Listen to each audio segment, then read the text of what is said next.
Okay, hello YouTubers. This is a turntable that's pretty rare, and some of you may know it's a Pioneer pl-x300.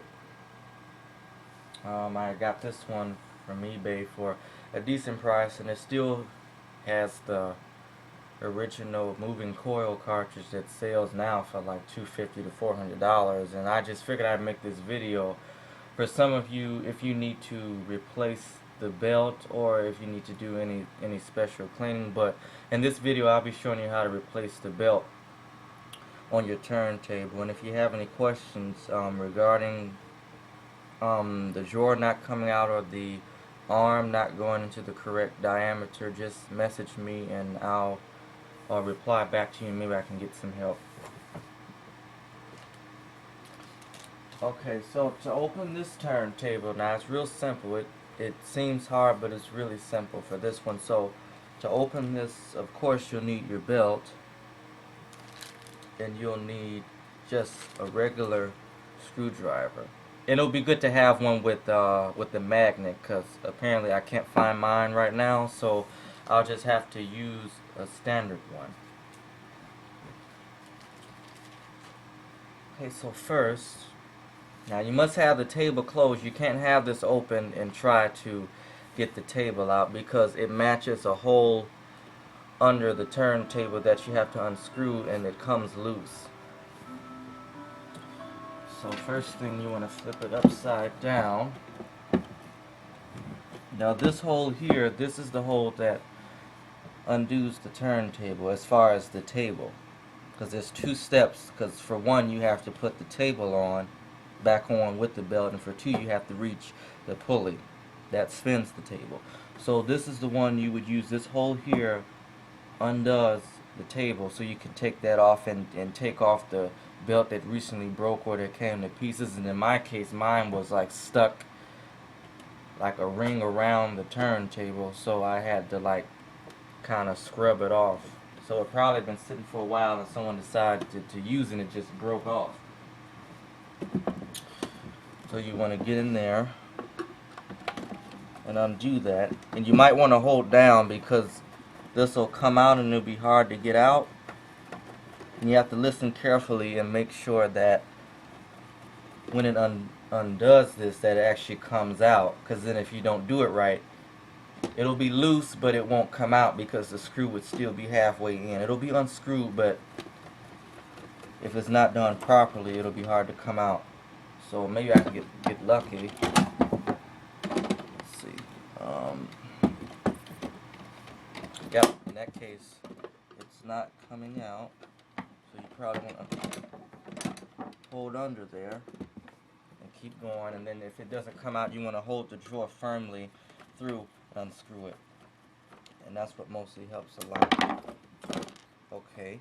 Now that you got that out, the screw out, you want to set that aside and not lose this, because this is a special screw that holds this table inside. Okay, and then you want to at least plug it in for your power, but in my case I have mine on because I keep my gloves on because I don't want to shock. Didn't want to shock anything or the circuit board, because this is completely computerized. So now what you want to do, you want to turn this on and open the drawer.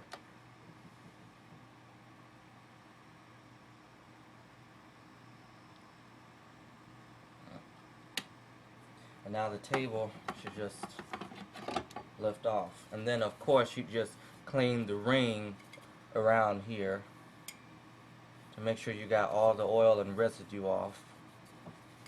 Oh, and there's two belts that I would consider you replacing. There's one belt that goes for the turntable, and there's a separate one that drives this drawer and the tone arm as well. And it's this right here. So if you wanted to replace this, you can probably just find just a little flimsy rubber band to put on there, or if you can actually find a regular carceral belt, then you can put it on there. But I mean, if it's nice and flimsy and it holds a good amount of tightness, then it should just work just like that and go in and out at the same speed and not trip over and over and over. Okay, now you would want to open this, because now we have to get to the motor. in order to make this complete. This whole piece here has to come off. So, without breaking this, because this is kind of flimsy, you need your screwdriver, and you would want to sit this up in the upward position. Let's see. And there's two screws that holds this in because the motor for the 3345 speed is right here. So you have this screw here. I don't know if you can see that, but oh, okay. And then you have this screw here, and then you have this one that's in between here. And this one can be a little bit tricky because it's by the motor, so you would want to be careful that it doesn't fall in down here, because if it falls down here, you'll probably be screwed, because that's where the teeth is that drives the motor in and out, and that would be very confusing to get out. So you could either start with either one, but I normally start with this one here to get that out the way. And then you want to try to like catch it. Put your finger under there and grab it out slowly. And then set that one aside.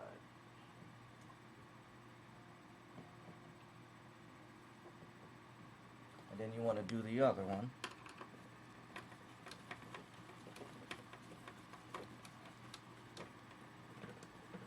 You want to catch that one as well. Unless you have a magnet, one with the magnet in, then there's a chance you can just pull it right out. But in my case, I don't have that because I can't find it. Okay. And so now that you've got that, you might want to just use something like this, a mini flat head or something. Or if you can snug it just right, you just use the same thing you were using for the beginning. So now in the inside of this, you have snugs that clips this inside. So there's one here, here, and back there, but you're not going to mess with these though, because that's inside the cartridge. But you would only mainly probably do one side, and it should just pop right off. And so, I mean, it's right there, so it's right around the ring of the turntable. So you just push up on it, and it pops right out. And when you put this back in, you want to make sure you got the back just right, because if you don't and it goes in, it'll get stuck. Then it'll be very confusing to get out. So you want to make sure you clip this all the way down, because the back is really flimsy, and that can really deceive you to thinking that you got it all the way down. But once you close it, that'll let you know if it's been put in there right or not. Okay, so now we've gotten to the motor assembly here. You want to, use a Q-tip and clean this off. And of course, push it in and make sure that's spinning.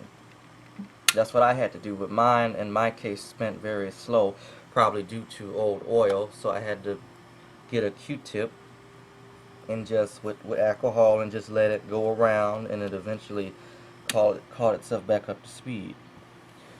Now, what you want to do now is get your belt. Oh, you can get this off of eBay. This was like $9. Plus, well, yeah, $9 plus the 2, which turns out to $11.45, which was a good price, versus going to an actual site and paying $20 to $25 for just one belt. And you would bring this back and make sure that this piece here is clean. On the end, you have an engagement lever that stopped this table so it can play the records, because this engages the 10-inch. That's the reason why this sticks out here, and this goes in when the record goes down, and that engages, which pushes this lever here. It goes inwards. And then you have the lever that goes in for the 7-inch margin, and then you have the lever all the way in the back here that goes for the 12-inch. And this doesn't play 10 inches, but I mean you can, but you'd have to catch the arm and just move it back to the 10-inch. So this engages it And this must be clean, because if not, then it'll just keep going into the off mode. And so you want to get your belt and wrap that around. And these always gets me. I don't too much like putting these belts on like this, because it gets very confusing. Sometimes they pop off when you think you got it. Okay, well, y'all get the point. I'll just put this on right quick. Okay, now that you got your perfect ring, you want a perfect ring. You don't want any part on here turned a certain way. And you want to keep it below this little hump here, because that's where it's going to be around the ring.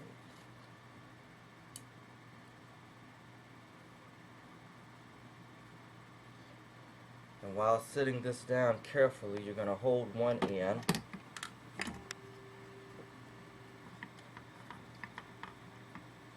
and you're going to bring it over to the assembly.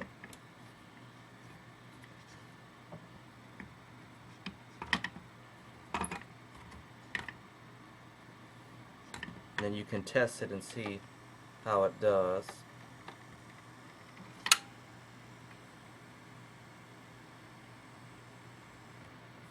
Let's see.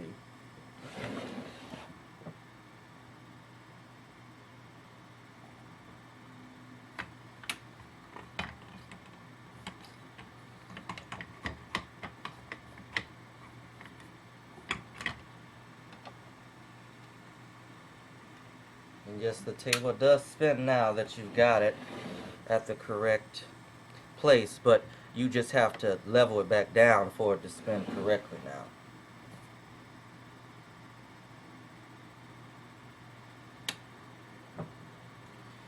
So now what you want to do, you want to put the top assembly back on here now. And you want to clip that in and make sure that that's correct, because if it's not, then you'll have a hard time getting it back open. And this can be kind of tricky, getting this back in here, because now that you have the belt on, you have to look at where the assembly is here. So